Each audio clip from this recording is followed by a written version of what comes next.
Merci, messieurs les présidents. Vous avez déjà eu beaucoup de discours et je ne veux pas être trop long. Le ministre de l'Intérieur s'est déjà exprimé au nom du gouvernement. La maire de Paris a rappelé de nombreux engagements. Au fond, je crois que dans un pays aussi fragmenté, aussi divisé que le nôtre, s'il y a bien une permanence, s'il y a bien une unité exprimée dans la solidarité, dans la fraternité, dans le soutien à ce lien si singulier entre nos peuples, c'est bien évidemment ce qui nous réunit ce soir. Et il est vrai, Anne Hidalgo l'a rappelé, on en parlait avec Laurent Wauquiez sur des projets que la région Auvergne-Rhône-Alpes accompagne en matière universitaire, en matière culturelle. Au fond, il y a plein de preuves de cet amour.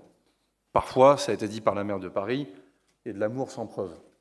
On ne peut pas dire que dans notre pays, il n'y a pas des preuves d'engagement en matière mémorielle et pour cause, en matière éducative, en matière culturelle, en matière sanitaire.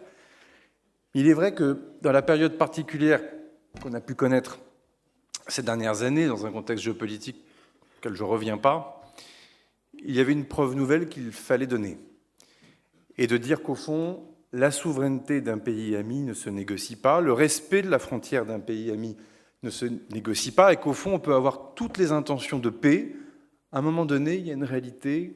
Dans un modèle de défense, il faut être capable de dissuader, en tout cas être capable d'avoir les moyens de son ambition. Jamais un ministre de la Défense de la République française s'était rendu en Arménie. Et pour cause, pour des raisons que l'on connaît. Et il est vrai que franchir cette étape de vendre des armes à l'Arménie, d'abord défensive, a-t-on dit, individuelle d'abord, a-t-on dit, puis collective ensuite, on l'a moins dit, puis offensive, allant jusqu'à des dispositifs les plus sophistiqués développés par nos industriels, a été évidemment un tournant absolument décisif. Mais l'affaire ne s'arrête pas là. Vendre des armes, prêter des armes, n'avait absolument aucun sens si on n'était pas capable de créer une intimité stratégique entre les armées et surtout de former les militaires arméniens à la prise de possession, la prise en main de ces équipements. Et je vous raconte cette anecdote, et je ne veux vraiment pas être trop long, mais ça dit tout de ce que nous sommes, dans nos doutes, mais aussi parfois dans notre force quand on décide d'être unis. Il faut bien comprendre qu'à l'époque, l'Arménie était encore membre de l'OTSC et que nous avons installé pratiquement une quarantaine de militaires français, au fond à 40 minutes d'une base de la Fédération de Russie. Et ces militaires français ont formé pendant des semaines durant des soldats arméniens. C'est passé relativement inaperçu, mais il faut bien mesurer, chère Alice Ruffo, les réactions à l'OTAN.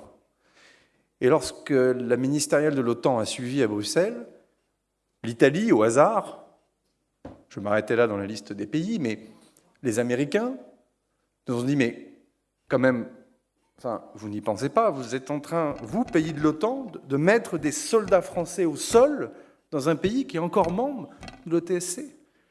On leur a dit oui, puis ils nous ont regardés, mais pourquoi ? Ben parce qu'on est la France. Et cette seule réponse leur a semblé au fond évidente, parce qu'il y a des réalités culturelles, il y a des réalités historiques de vieux pays, de vieux peuples, qui au fond rendent les évidences évidentes. Et si ça nous a été possible, en dépit des divergences politiques, vous voyez, ici il y a déjà un petit parfum d'élection municipale dans l'air, peut-être un peu plus, mais c'est pas grave, parce qu'au fond il y a une très grande unité sur ce qui nous réunit ce soir, et c'est cette unité politique, culturelle, géographique qui nous a permis de franchir quelques étapes décisives, y compris sur quelque chose d'aussi lourd que de vendre des armes et déployer des troupes sur le sol arménien pour dire de manière très solide, de manière très ferme, de manière très engagée que le peuple arménien pouvait compter sur la République française. Vive l'Arménie, vive la France!